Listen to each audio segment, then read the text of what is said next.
Hi welcome back to my vlogs. ಇವತ್ತು ವಾಪಸ್ ಜರ್ಮನಿಗೆ ಹೋಗ್ತಾ ಇದ್ದೀವಿ. ಪ್ರದೀಪ್ಗೆ ಒಂದು ಇಂಪಾರ್ಟೆಂಟ್ ಮೀಟಿಂಗ್ ಇತ್ತು, ಸೊ ಒಂದು 3 ಡೇಸ್ ಮುಂಚೆನೇ ಹೊರಟ್ರು. ಸೊ ನಮ್ಮದು ಫ್ಲೈಟ್ಸ್ ಎಲ್ಲ ಬುಕ್ ಆಗೋಗಿತ್ತಲ್ಲ, ಸೊ ಕ್ಯಾನ್ಸಲ್ ಮಾಡೋಕ್ಕೆ ಹೋಗಿಲ್ಲ. ಅವ್ರು ಮಾತ್ರ ಹೋದರು. ನಾನು ಯಾಮಿ ಇವತ್ತು ಹೋಗ್ತಾ ಇದ್ದೀವಿ. ಒಂದು ಏನು ಡಿಸಡ್ವಾಂಟೇಜ್ ಅಂದರೆ ಇಂಟರ್ನ್ಯಾಷನಲ್ ಫ್ಲೈಟ್ಸ್ ಎಲ್ಲ ರಾತ್ರಿ ಅಂದರೆ ಅರ್ಲಿ ಮಾರ್ನಿಂಗ್ 3 o'clock 4 o'clock ಆ ಟೈಮಲ್ಲಿ ಇರುತ್ತೆ. ಸೊ ಫುಲ್ ನೈಟ್ ನಿದ್ದೆ ಇರಲ್ಲ. ನಾನೊಬ್ಬಳೆ ಅಂತ ಅಂದ್ರೂ ಪರವಾಗಿಲ್ಲ, ಯಾಮಿನೂ ಮಲಗು ಅಂತ ಅಂದ್ರೂ ಮಲಗಿಲ್ಲ. ಅವಳು ಕಾರಲ್ಲಿ ಫುಲ್ ಎದ್ದೇ ಇದ್ಲು. ಆ್ಯಂಡ್ ಏನೂ ಹಠ ಮಾಡಿಲ್ಲ, ಒಂದು ಸ್ವಲ್ಪನೂ ತೊಂದರೆ ಕೊಟ್ಟಿಲ್ಲ ಫುಲ್ ಜರ್ಮನಿಗೆ ಹೋಗೋ ತನಕ. ನಮ್ಮದೂ ಲಗೇಜ್ ಇದೆ, 2 ದೊಡ್ಡ ಸೂಟ್ ಕೇಸ್ ಇದೆ ಆ್ಯಂಡ್ ಒಂದು ಚಿಕ್ಕದು ಕ್ಯಾಬಿನ್ ಬ್ಯಾಗೇಜ್ ಇದೆ. ಆ್ಯಂಡ್ ಬ್ಯಾಂಗ್ಳೂರು ಇಂಟರ್ನ್ಯಾಷನಲ್ ಏರ್ಪೋರ್ಟ್ ತೋರಿಸ್ತೀನಿ ಅಂತ ಅಂದಿದ್ನಲ್ಲ, ನೋಡಿ ತುಂಬ ಚೆನ್ನಾಗಿದೆ. ಎಸ್ಪೆಷಲಿ ಡಿಪಾರ್ಚರು ಇದಿನ್ನೂ ಎಂಟರ್ ಮಾಡೇ ಇಲ್ಲ, ಹೊರಗಡೆಯಿಂದನೇ ಈ ಥರ ಕಾಣಿಸುತ್ತೆ. ಇಷ್ಟು ಲಗೇಜ್ ಇದ್ರೂ ಒಂದು ಏನು ಅಷ್ಟೇನು ಪ್ರಾಬ್ಲಮ್ ಆಗಿಲ್ಲ. ಜಸ್ಟ್ ಚೆಕ್-ಇನ್ ಮಾಡೋ ತನಕ ಅಷ್ಟೇ. ಆಮೇಲೆ ದೊಡ್ಡದು 2 ಸೂಟ್ ಕೇಸು ಚೆಕ್-ಇನ್ ಮಾಡಾದಮೇಲೆ ಹ್ಯಾಂಡ್ ಬ್ಯಾಗೇಜ್ ಅದು ಆರಾಮಾಗೆ ತಳ್ಕೊಂಡು ಹೋಗ್ಬೋದು.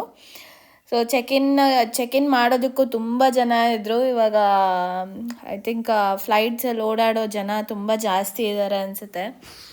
ಸೊ ಅಲ್ಲೇ ಒಂದು 1/2 hour ಆಯಿತು. ಆಮೇಲೆ ಸೆಕ್ಯೂರಿಟಿ ಚೆಕ್ ಎಲ್ಲ ಆರಾಮಾಗಿ ಆಯಿತು. ಒಳಗೆಲ್ಲ ಫುಲ್ ನೋಡಿಕೊಂಡು ಎಂಜಾಯ್ ಮಾಡ್ತಾಯಿದ್ವಿ ಒಂದು ಸ್ವಲ್ಪ ಹೊತ್ತು. ಯಾಕಂದರೆ ಬೇಗ ಹೋಗಿರ್ತೀವಲ್ಲ, ಲಗೇಜ್ ಎಲ್ಲ ಚೆಕ್-ಇನ್ ಮಾಡಿ ಸೆಕ್ಯೂರಿಟಿ ಚೆಕ್ ಎಲ್ಲ ಕ್ಲಿಯರ್ ಮಾಡೋದಕ್ಕೆ.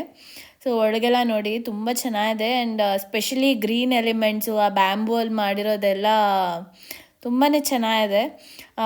ಯಾವುದಾದ್ರು ಏರ್ಪೋರ್ಟ್ ಆ ಥರ ಇದಕ್ಕೆ ಹೋಗಿದ್ದೀವಿ ಅಂತಲೇ ಅನಿಸಲ್ಲ, ಒಳ್ಳೆ ಮ್ಯೂಸಿಯಮ್ಗೆ ಹೋದಾಗಿದೆ. ಆ್ಯಂಡ್ ತುಂಬಾ ಗ್ರೀನರಿ ಆ್ಯಡ್ ಮಾಡಿದ್ದಾರೆ ಈ ಸರಿ ಅಂತೂ. ನಾವು ಇಲ್ಲಿ ಇಂಡಿಯಾಲಿ ಒಂದು ಪಿಯಾನೋ ಪರ್ಚೇಸ್ ಮಾಡಿದ್ವಿ.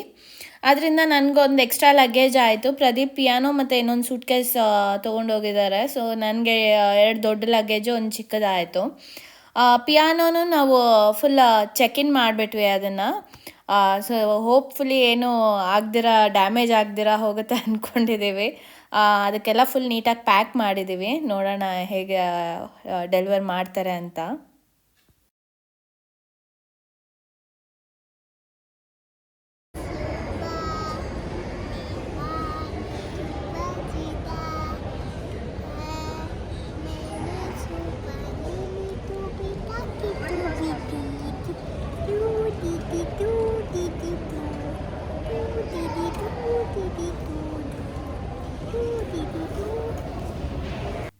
ಆಮೇಲೆ ಇದು ಮಾರ್ನಿಂಗ್ ಬ್ರೇಕ್ಫಾಸ್ಟ್ ಕೊಡ್ತಾರಲ್ಲ ಫ್ಲೈಟಲ್ಲಿ, ಇದು ಚಿಲ್ಡ್ರನ್ಸ್ ಮೀಲ್ ಹೇಗಿರುತ್ತೆ ಅಂತ ತೋರಿಸ್ತೀನಿ.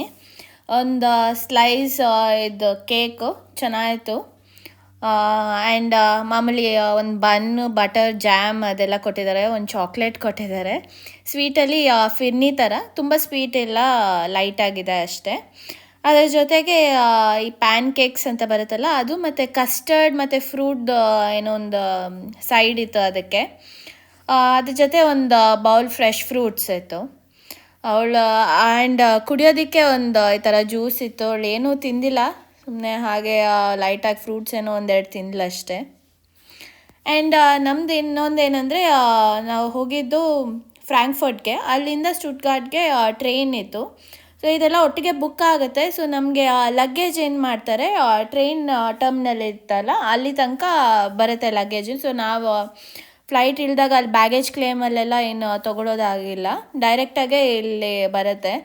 ಸೊ ಪ್ರದೀಪ್ಗೂ ಅಷ್ಟೇ, ಅವರ ಮೀಟಿಂಗ್ ಎಲ್ಲ ಮುಗಿಸ್ಕೊಂಡು ಅವತ್ತೇ ಮುಗಿದಿದ್ದು ಅಲ್ಲಿಗೆ ಬಂದಿದ್ದರು. ಸೊ ಲಗೇಜ್ ಎಲ್ಲ ಕಲೆಕ್ಟ್ ಮಾಡಿಕೊಂಡು ಟ್ರೈನ್ಗೆ ಹೋಗ್ತಾಯಿದ್ದೀವಿ. ಸೊ ಅದೆಲ್ಲ ಫುಲ್ ಸಿಂಕ್ಟಪ್ ಆಗಿರುತ್ತೆ, ಏನೂ ಪ್ರಾಬ್ಲಮ್ ಆಗೋಲ್ಲ. ಸೊ ಈ ಥರ ಫಸ್ಟ್ ಟೈಮ್ ಬರೋರಿಗೆ ಒಂದು ಸ್ವಲ್ಪ ಕನ್ಫ್ಯೂಸಿಂಗ್ ಆಗಿರುತ್ತೆ, ಯಾಕೆಂದರೆ ಬ್ಯಾಗೇಜ್ ಹತ್ರ ಲಗೇಜ್ ತೊಗೊಳ್ಳೋದು ಈಸಿಯರ್ ಇದಕ್ಕಿಂತ. ಸೊ ಫಸ್ಟ್ ಟೈಮ್ ಬಂದಾಗ ಅಲ್ಲಿ ರೈಲ್ವೆ ಸ್ಟೇಷನ್ಗೆ ಡೈರೆಕ್ಷನ್ಸ್ ಹಾಕಿರ್ತಾರೆ ಎಲ್ಲ ಕಡೆ ಬೋರ್ಡ್ಸು. ಸೊ ಜಸ್ಟ್ ಅದನ್ನು ಫಾಲೋ ಮಾಡ್ಕೊಂಡು ಬಂದುಬಿಡಬೇಕು. ಜಸ್ಟ್ ಸ್ಟೇಷನ್ ಎಂಟರ್ ಆಗೋಕ್ಕೆ ಮುಂಚೆ ಅಲ್ಲೇ ಇರುತ್ತೆ, ಒಂದು ಬೋರ್ಡ್ ಹಾಕಿರ್ತಾರೆ. ಸೊ ಅಲ್ಲಿ ಹೋಗಿ ವೆಯ್ಟ್ ಮಾಡಬೇಕು, ಯಾಕೆಂದರೆ ನಮ್ಮಷ್ಟು ಫಾಸ್ಟಾಗಿ ಇನ್ನೂ ಲಗೇಜ್ ಬಂದಿರಲ್ಲ. ಸೊ ಬಂದು ಅಲ್ಲಿ ಕಲೆಕ್ಟ್ ಮಾಡಿಕೊಂಡು ಟ್ರೈನ್ ಹತ್ರ ಹೋದರೆ ಈ ಥರ ಬೋರ್ಡ್ಸ್ ಹಾಕಿರ್ತಾರೆ ಎಲ್ಲ ಟ್ರೈನ್ಸ್ಗೂ. ಸೊ ನಾವು ಕರೆಕ್ಟಾಗಿ ನೋಡ್ಕೊಂಡು ಹತ್ತಬೇಕು ಯಾವ ಕೋಚ್ ಅಂತ. ಸೊ ಅಲ್ಲಿ ಬೇರೆ ಫಸ್ಟ್ ಕ್ಲಾಸ್ ಆ ಥರದ್ದೆಲ್ಲ ಇರುತ್ತೆ. ಸೊ ನಾವು ತಪ್ಪಿದ್ರಲ್ಲಿ ಹತ್ತಿದ್ರೆ ಮತ್ತೆ ಟಿಕೆಟ್ಸ್ಗೆ ಫೈನ್ ಬೀಳುತ್ತೆ. ಸೊ ನಮ್ದು ಯಾವ ಟಿಕೆಟ್ ಇದೆಯೋ ಅಲ್ಲಿ ನಂಬರ್ ನೋಡಿಕೊಂಡು ಅದೇ ಆಲ್ಫಾಬೆಟ್ ಹತ್ರ ನಿಂತ್ಕೊಂಡು ಹತ್ತಬೇಕು. ಆ್ಯಂಡ್ ಜಾಸ್ತಿ ಹೊತ್ತು ಸ್ಟಾಪ್ ಮಾಡಲ್ಲ. ಫಸ್ಟ್ ಸ್ಟಾಪ್ ಆದರೆ ಮಾತ್ರ ಜಾಸ್ತಿ ಹೊತ್ತಿರುತ್ತೆ. ಇಲ್ಲಿ ಜಸ್ಟ್ ಒಂದು 2 ಮಿನಿಟ್ಸ್ ಇರಲ್ಲ, ಹೊಟ್ಟೋಗುತ್ತೆ. ಸೊ ಫಾಸ್ಟಾಗೆ ಕರೆಕ್ಟಾಗಿ ನಿಂತ್ಕೊಂಡಿದ್ರೆ ಈಸಿ ಆಗುತ್ತೆ.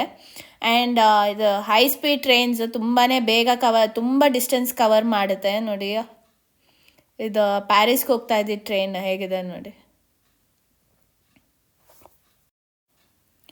ಆಮೇಲೆ ಟ್ರೈನಲ್ಲೂ ಅಷ್ಟೇ ನಮ್ಮ ಲಗೇಜ್ ಎಲ್ಲ ಇಡೋದಕ್ಕೆ ಚೆನ್ನಾಗಿ ಮಾಡಿರ್ತಾರೆ ಜಾಗ, ಅದಕ್ಕೇ ಸ್ಪೆಸಿಫಿಕ್ಕಾಗೆ. ಸೊ ಅಲ್ಲಿ ನಾವು, ಏಕೆಂದರೆ ನಾವು ಏರ್ಪೋರ್ಟಿಂದ ಬಂದಾಗೆಲ್ಲ ಬ್ಯಾಗ್ಸ್ ಎಲ್ಲ ತುಂಬ ಹ್ಯೂಜ್ ಇರುತ್ತೆ, ನಾವು ಕುತ್ಕೊಂಡು ಹತ್ರ ಇಟ್ಕೊಂಡ್ರೆ ಎಲ್ಲ ಬ್ಲಾಕ್ ಆಗುತ್ತೆ ಜಾಗ. ಸೊ ಅದಕ್ಕಂತಲೇ ಸ್ಪೆಸಿಫಿಕ್ಕಾಗಿ ರ್ಯಾಕ್ಸ್ ಮಾಡಿರ್ತಾರೆ. ಸೊ ಅಲ್ಲಿ ನೀಟಾಗೆ ಇಟ್ಕೋಬೋದು. ಆ್ಯಂಡ್ ನಮ್ಗೆ ಏನಾದರೂ ಸ್ನ್ಯಾಕ್ಸ್ ಅಥವಾ ಡ್ರಿಂಕ್ಸ್ ಬೇಕಂದರೆ ಅಲ್ಲಿ ಒಂದು ಪ್ಯಾಂಟ್ರಿ ಥರನೂ ಇರುತ್ತೆ ಟ್ರೈನ್ಸಲ್ಲಿ ನೋಡಿ, ಈ ಥರ ಜಾಗ ಇರುತ್ತೆ. ಸೊ ನಾವು ನೀಟಾಗಿ ಅಲ್ಲಿ ಇಟ್ಬಿಟ್ಟು ಕುತ್ಕೋಬೋದು. So finally we are back ನಮ್ಮ ಮನೆಗೆ. ಸೊ ಹೋಮ್ ಸ್ವೀಟ್ ಹೋಮ್ ಅನಿಸುತ್ತೆ. ಎಲ್ಲೇ ಇರಲಿ, ನಾವು ಒಂದು ಸ್ವಲ್ಪ ದಿನ ಒಂದು ಮನೆ ಅಂತ ಇದ್ಮೇಲೆ ಆ ಮನೆಗೆ ಹೋದ್ಮೇಲೆ ನಮಗೆ ಒಂಥರ ಖುಷಿ ಆಗುತ್ತೆ. ಸೊ ಇಲ್ಲೆಲ್ಲ ನೋಡಿ, ಇವಾಗ ವಿಂಟರ್ ಎಲ್ಲ ಎಂಡ್ ಆಗಿ ಸ್ಪ್ರಿಂಗ್ ಸೀಸನ್ ಬರ್ತಾ ಇದೆ. ಸೊ ಎಲ್ಲ ಕಡೆ ಒಂಚೂರು ಲೀವ್ಸ್ ಎಲ್ಲ ಕಾಣ್ತಾ ಇದೆ. ಸೊ ಸ್ಟೇಷನಿಂದ ಮನೆಗೆ ಕ್ಯಾಬ್ ಮಾಡ್ಕೊಂಡು ಹೋಗ್ತಾ ಇದ್ದೀವಿ.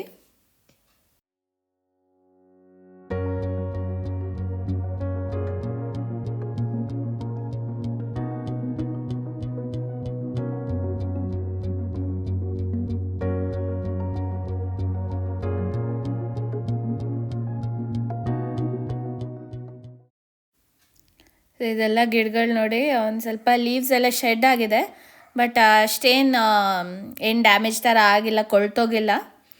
ಎಲ್ಲ ನೀರಲ್ಲಿ ಇಟ್ಬಿಟ್ಟು ಹೋಗಿದ್ದು. ಇದೆಲ್ಲ ಚೆನ್ನಾಗೇ ಇದೆ, ಬಟ್ ಅದೊಂದು ಬಾನ್ಸೈ ಟ್ರೀ ಇತ್ತಲ್ಲ, ಅದು ಮಾತ್ರ ರಿಕವರ್ ಆಗಲಿಲ್ಲ.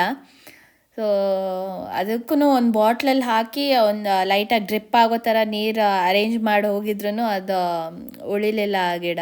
ಇನ್ನು ಮಿಕ್ಕಿದೆಲ್ಲ ಆರಾಮಾಗೆ ಬೆಳ್ಕೊಂಡಿದೆ. ಒಂದು ಸ್ವಲ್ಪ ಸನ್ಲೈಟ್ ಕೂಡ ಬೀಳೋ ಹಂಗೆ ಓಪನ್ ಮಾಡಿದ್ವಲ್ಲ ಶಟರು, ಸೊ ಅದೇನು ಪ್ರಾಬ್ಲಮ್ ಆಗಿಲ್ಲ. ಒಂದು ಸ್ವಲ್ಪ ಅದೆಲ್ಲ ಮಾಸ್ ಥರ ಬೆಳೆದಿದೆ, ಬಟ್ ಇಟ್ಸ್ ಓಕೆ.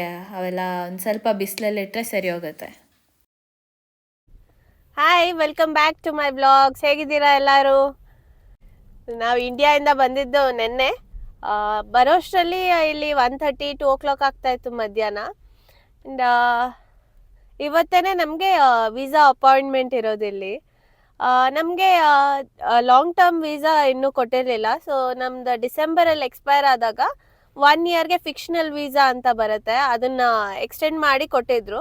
ಇದು ಇನ್ನೂ ಒಂದು 2-3 months ಅಡಿಷ್ನಲ್ ಟೈಮ್ ಬೇಕಾಗಿತ್ತು ಇದಕ್ಕೆ. ಸೊ ಎಕ್ಸ್ಟೆಂಡ್ ಮಾಡಿ 1 yearಗೆ ಅಂತ ಕೊಟ್ಟಿದ್ರು. ಸೊ ಇವತ್ತು ಹೋದ್ಮೇಲೆ ಇಲ್ಲಿ ಕಾರ್ಡ್ ಬರುತ್ತೆ, ರೆಸಿಡೆಂಟ್ ಕಾರ್ಡ್ ಅಂತ. ಸೊ ಅದನ್ನು ಇಶ್ಯೂ ಮಾಡ್ತಾರೆ. ಸೊ ನಾವು 3 ಜನ ಹೋಗಬೇಕು. ಲುಫ್ತಾನ್ಸಾ ಮತ್ತು ಇಲ್ಲಿ ಲೋಕಲ್ ಟ್ರಾನ್ಸ್ಪೋರ್ಟ್ ಎಲ್ಲ ಕಡೆ ಸ್ಟ್ರೈಕ್ ಅಂತ ಇದ್ರು. ಸೊ ನಾವು ಅಂದ್ಕೊಳ್ತಾ ಇದ್ವಿ ನಮ್ಮ ಫ್ಲೈಟ್ಸ್ ಏನಾದರೂ ಕ್ಯಾನ್ಸಲ್ ಆದರೆ ಮತ್ತೆ ಅಪಾಯಿಂಟ್ಮೆಂಟ್ ಎಲ್ಲ ರೀಶೆಡ್ಯೂಲ್ ಮಾಡಬೇಕು ಅಂತ. ಸದ್ಯಕ್ಕೆ ಅದೆಲ್ಲ ಏನೂ ಆಗಲಿಲ್ಲ, ಆರಾಮಾಗಿ ಬಂದ್ವಿ. ಈ ಆಮಿ ಬ್ಯುಸಿ, ಅವಳು ಕಾರಲ್ಲಿ ಕುತ್ಕೊಂಡಿದ್ದ ತಕ್ಷಣ ಏನಾದರೂ ತಿನ್ನೋದಿಕ್ಕೆ ಕೊಡಬೇಕು ಆ ಥರ ಅಭ್ಯಾಸ ಮಾಡ್ಕೊಂಡ್ಬಿಟ್ಟಿದ್ದಾಳೆ. ಇಲ್ಲ ಅಂದರೆ ಓ ಅಂತ ಗಲಾಟೆ ಮಾಡ್ತಾಳೆ. ತಿನ್ನೋಕ್ಕೆ ಅಂದರೆ ಇನ್ನು ಡೇಟ್ಸ್ ಆ ಥರದ್ದು ಏನಾದರೂ ತಂದಿದ್ರೆ ಓಕೆ, ಅವಳಿಗೆ ಇದೆ ಅದೇ ಅಂತ ಏನಿಲ್ಲ, ಏನಾದರೂ ಒಂದು ಕೊಡಬೇಕು ಅಷ್ಟೇ. ಸೊ ಇವಾಗ 10:30ಗೆ ಅಪಾಯಿಂಟ್ಮೆಂಟ್ ಇದೆ, ಅಲ್ಲಿಗೆ ಹೋಗ್ತಾ ಇದ್ದೀವಿ ಫಸ್ಟು. ಅಲ್ಲಿ ಒಂದು 1 hour to 2 hours ಹಿಡಿಯುತ್ತೆ ಎಲ್ಲ ಪ್ರೊಸೀಜರ್. ನಮ್ದು ಏನು ತೊಗೊಳೋದೇನಿಲ್ಲ, ಸಿಗ್ನೇಚರ್ ಫೋಟೋಸ್ ಆ ಥರ ಎಲ್ಲ ಏನಿಲ್ಲ. ಸುಮ್ಮನೆ ಅಲ್ಲಿ ನಮ್ಮ ಪ್ರೆಸೆನ್ಸ್ ಇರಬೇಕಷ್ಟೆ. ಆ್ಯಂಡ್ ನಮ್ಮ ರೀಲೊಕೇಶನ್ ಏಜೆಂಟ್ ಇದ್ದಾರಲ್ಲ, ಅವ್ರದ್ದೇ ಎಲ್ಲ ಮಾಡಿರ್ತಾರೆ ಪ್ರೊಸೀಜರ್. ನಾವು ಹೋಗಿ ಅಲ್ಲಿ ತೊಗೊಂಡು ಬರಬೇಕಷ್ಟೆ. ಸೊ ಅಲ್ಲಿ ಹೋಗ್ತಾ ಇದೀವಿ ಈಗ. ಅದಾದಮೇಲೆ ಸ್ವಲ್ಪ ಎಲ್ಲ ಖಾಲಿ ಮಾಡಿ ಹೋಗಿದ್ವಲ್ಲ ಮನೆಯಲ್ಲಿ, ತರಕಾರಿ ಅದೆಲ್ಲ ಒಂದು ಸ್ವಲ್ಪ ರೀಫಿಲ್ ಮಾಡ್ಕೋಬೇಕು. ಅಲ್ಲಿಗೆ ಹೋಗೋ ಪ್ಲ್ಯಾನ್ ಅಷ್ಟೇ ಇವತ್ತು. ಇಲ್ಲಿ ಚಳಿ ಇವಾಗ ಒಂದು ಸ್ವಲ್ಪ ಕಮ್ಮಿ ಆಗಿದೆ. ನಾವಿಲ್ಲಿಂದ ಹೊರಟಾಗ ಎಲ್ಲ ಮೈನಸಲ್ಲಿತ್ತಲ್ಲ, ಸೊ ಇವಾಗ ಮಿನಿಮಮ್ ಬಂದು ಒಂದು 3 ಡಿಗ್ರಿ 1 to 3 ಡಿಗ್ರಿ ಆ ಥರ ಆಗಿದೆ. ಇನ್ನೂ ಚಳಿ ಇದೆ. ಸೊ ಪ್ರಾಬ್ಲಿ ಮಂತ್ ಎಂಡ್ ಮತ್ತು ನೆಕ್ಸ್ಟ್ ಮಂತಲ್ಲಿ ಹಾಗೆ ಡಿಕ್ರೀಸ್ ಹಾಕ್ಕೊಂಡು ಹೋಗುತ್ತೆ. ಆ್ಯಂಡ್ ಮ್ಯಾಕ್ಸಿಮಮ್ ಬಂದು ಒಂದು 10 ಡಿಗ್ರಿ to 11 ಡಿಗ್ರಿ ಆಗಿದೆ. ಸೊ ಒಂಥರ ಬೆಟರ್ ಟೆಂಪ್ರೇಚರ್. ಎಲ್ಲ ಕಡೆ ಒಂದು ಸ್ವಲ್ಪ ಗ್ರೀನಾಗಿ ಕೂಡ ಕಾಣ್ತಾ ಇದೆ. ಇವಾಗ ಒಂದು ಸ್ವಲ್ಪ ಚಿಗುರ್ತಾ ಇದೆ ಎಲ್ಲ ಎಲೆಗಳೆಲ್ಲ.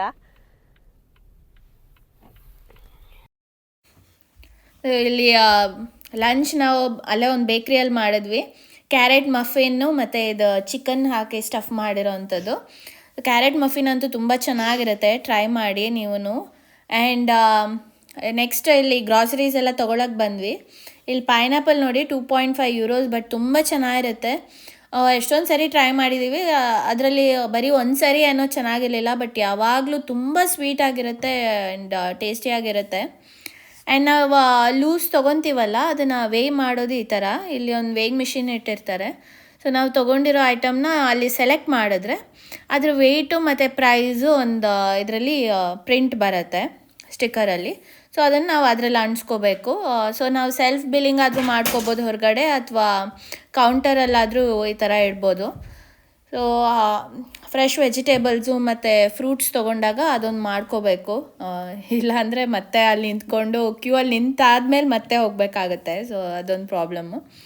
ಇವತ್ತಂತೂ ಎಷ್ಟೊಂದು ಐಟಮ್ಸ್ ಇದೆ, ಎಲ್ಲ ಖಾಲಿ ಆಗಿದೆ. ಇದೆಲ್ಲ ರೀಫಿಲ್ ಮಾಡಬೇಕು ಈಗ. ಈ ಥರ ಬಿಲ್ಲಿಂಗ್ ಹತ್ರ ಈ ಥರ ಒಂದು ಕನ್ವೇಯರ್ ಬೆಲ್ಟ್ ಥರ ಇರುತ್ತೆ. ಸೊ ನಾವು ಹೋಗಿ ಅಲ್ಲೆಲ್ಲ ಜೋಡಿಸಿದ್ರೆ ಅವ್ರು ಬಿಲ್ ಮಾಡ್ತಾ ಇರ್ತಾರೆ ಆ ಕಡೆ. ತುಂಬ ಈಸಿ ಮಾಡ್ಕೊಳ್ಳೋದಕ್ಕೆ ಎಲ್ಲ ಟ್ರೈ ಮಾಡಿರ್ತಾರೆ ಇಲ್ಲಿ.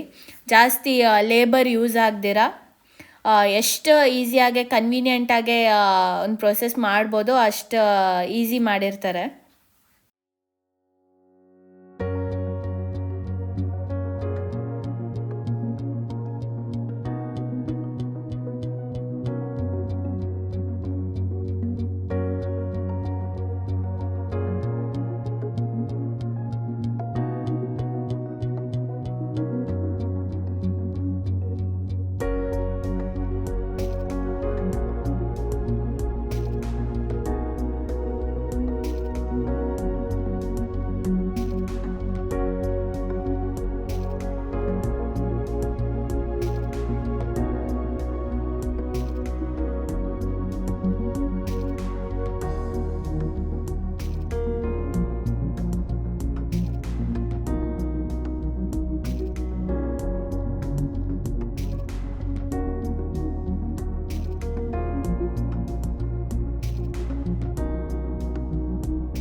ಆಮೇಲೆ ಪಿಯಾನೋ ಅಂತಂದ್ವಿ ಇಂಡಿಯಾಯಿಂದ ಅಂತ ಹೇಳಿದ್ನಲ್ಲ, ಸೊ ಅದನ್ನು ಅನ್ಪ್ಯಾಕ್ ಮಾಡ್ತಾ ಇದ್ದೀವಿ.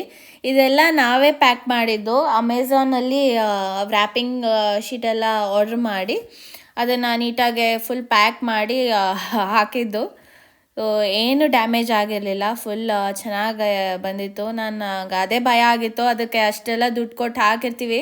ಯೂಶ್ವಲಿ ಲಗೇಜ್ ಹ್ಯಾಂಡಲ್ ಮಾಡೋದು ನಾವು ಎಷ್ಟೊಂದು ವೀಡಿಯೋಸಲ್ಲಿ ನೋಡಿರ್ತೀವಲ್ಲ, ಅವ್ರು ಜಸ್ಟ್ ಎತ್ತಿ ಎತ್ತಿ ಎತ್ತಿ ಬಿಸಾಕ್ತಾ ಇರ್ತಾರೆ ಅಲ್ಲಿ. ಸೊ ಏನಾಗುತ್ತೋ ಏನೋ ಅಂತ ಭಯ ಆಗಿತ್ತು ನನಗೆ, ಬಟ್ ತುಂಬ ಏನು ಸೇಫಾಗಿ ಬಂದಿದೆ. ಸೊ ಅದೊಂದು ಖುಷಿ.